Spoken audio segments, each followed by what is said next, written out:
طبعا هنا بعد ما صلينا المغرب كان المكان فاضي جدا، ان الواحد يروح عند الكعبة ويحط راسه كده ويقعد يدعي يدعي يعني وهو لامس الكعبة.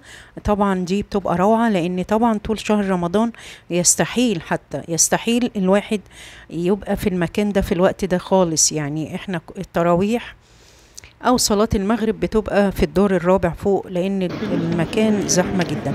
لكن زي ما انتم شايفين صافين اهو، احنا السيدات واقفين قدام الباب بندعي. حاجة جميلة جدا جدا. طبعا مانعين اي حد يعدي بعد الحاجز اللي هم واقفين، هو مفيش صلاة دلوقتي، هو بعد المغرب مباشرة. سايبين صافين كده، احنا بقى نقف ندعي في المكان لتحضير بقى ايه صلاة العشاء. هو لسه بدري على صلاة العشاء، بس هما بيسيبوا المكان كده، احنا بنقف نقعد ندعي وكده. حاجة جميلة قوي قوي. بعد ما بنصلي العشاء بيبقى فيه فاضي بقى ان احنا ممكن نخش نلمس الباب، لكن طبعا صعب نخش عند الحجر الاسعد. السيدات بالذات بيبقى صعب جدا، الرجال هنا بتبقى ضغطة جامد جامد، يستحيل سيدة تخش في الوقت ده خالص. فيعني الحمد لله الحمد لله احنا ممكن ندعي من بعيد، لان مش مستحب ان احنا نخش نزاحم ونزق، وكل ده حاجات مش مستحبة ان احنا نعملها. عادي ممكن ندعي واحنا واقفين كده زي ما انتم شايفين، واحنا واقفين كده السيدات بندعي قدامنا، يعني مفيش 3 متر. يعني ده طبعا في شوال. في رمضان كان صعب صعب صعب. يعني احنا في رمضان السنة دي يكاد أول مرة تحصل في التاريخ إن الطواف توقف شوية، لأن كان زحم جدا جدا جدا. فتوقف الناس مش عارفة، يعني الناس ما بتمشيش، هي بتزق. بس كان صعب. وإحنا كنا طفنا، كنا بنعمل عمرة وطفنا من الرابع. تتخيلوا الرابع ده قد الصحن كده 3 مرات، كبير جدا جدا جدا. وكانت عمرة يعني شاقة، بس الحمد لله كله في ميزان حسنات. هنا طبعا في فضاء بنقف ندعي جميل قوي في الوقت ده. من جمال المكان ويعني الواحد مش عايز يمشي. يعني انا عن نفسي انا خلصت ال7 اشواط، خلاص خلصتهم والمكان فاضي. فتفت تاني علشان اخش برضو عند الكعبة والمسها واقعد ادعي. يعني حسيت ان انا دخلت من كل الاتجاهات، ان انا دخلت وبصت الكعبة ودعيت فيها. يعني من اجمل الحاجات بجد بجد، حاجة روعة جدا وجميلة قوي قوي قوي. ربنا يا رب يكتبها لكل مشتاق. حلو قوي لما نكون مثلا في البيت في بلدنا وبنشوف الكعبة في التلفزيون ولا في الشاشة وكده، بنبقوا يعني امتى نروح المكان ده ونتمناه. جميل قوي لما انا اكون في مكة وفاتحة مثلا الشاشة وشايفة الكعبة، وحاسة ان انا ممكن البس وانزل اشوفها على الطبيعة. احساس بيبقى روعة واحساس جميل. ربنا يا رب يكتبها لكل مشتاق. من الحاجات الجميلة، بصوا شايفين دي سيدة، دي شكلها طبعا مش مصري، فمعاها طفل صغنن جدا، فكل شوية تاخده اهو شايفينه وتحطه على الكعبة. بجد بجد كان شكله حلو قوي اهو زي ما انتوا شايفين، صغنن خالص، بتاخده تروح ماسكاه بإيد واحدة وتحطه على الكعبة كده تسيبه. سبحان الله. يعني زي ما انتوا شايفين، بصوا يعني انا كنت جنب السيدة دي، استنيت طبعا. يعني انا ما بحبش ازق ولا شد حد، فاستنيت اول ما سيدة كده طلعت من عند الكعبة اللي هي لابسة طرحة فاتحة دي، انا كنت وراها طبعا.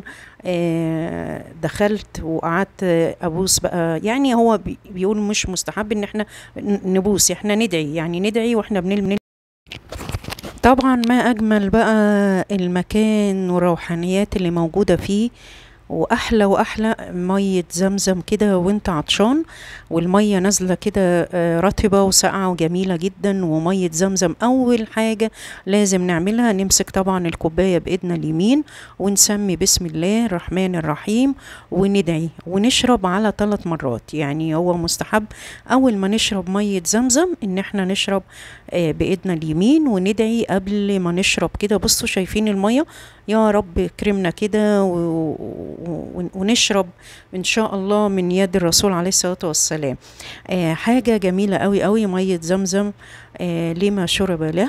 ندعي بقى في الوقت ده. بس انا عايزة اقول حاجة، انا بحس ان مية زمزم في المكان، بصوا اول مرة اشوف الارشادات اهي مكتوبة، اول حاجة التسمية، تاني حاجة نشرب بايدينا اليمين.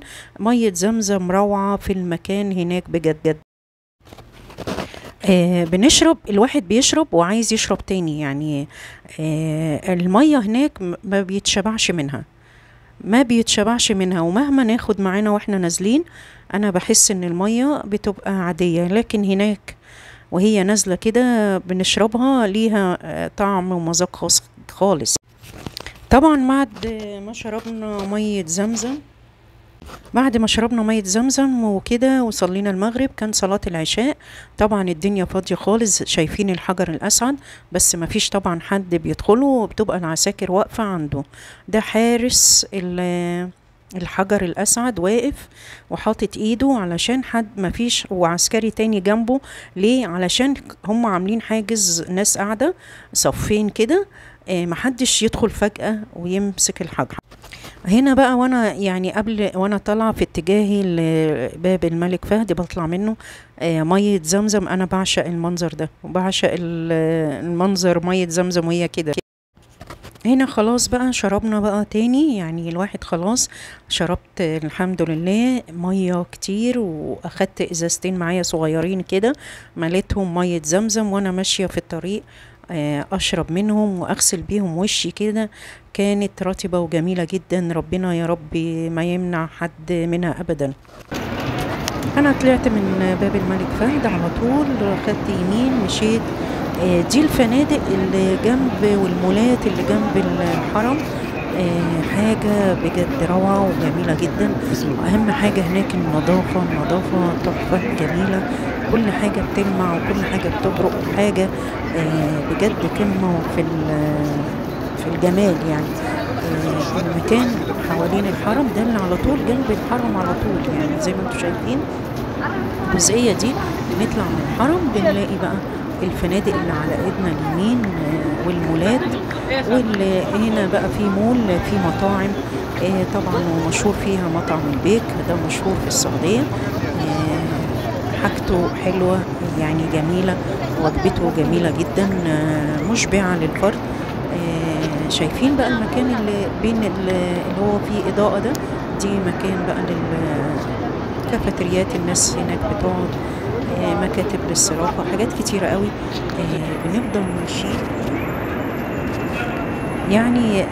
المكان بجد روعة، وزي ما انتم شايفين كافيتريات الناس قاعدة فيها تشرب بقى حاجات سخنة حاجات باردة فقط لا غير. وبيفضلوا بقى قاعدين بقى، اللي هم بقى في ناس ممكن تقعد تفضل قاعدة سهرانة يقعدوا للفجر. وهنا بقى الأماكن اللي فيها الخطوط المحمول زي زين وموبايلي، دول موجودين هناك يعني شغالين 24 ساعة عشان خاطر اللي عايز المعتمرين يشتروا خطوط وكده.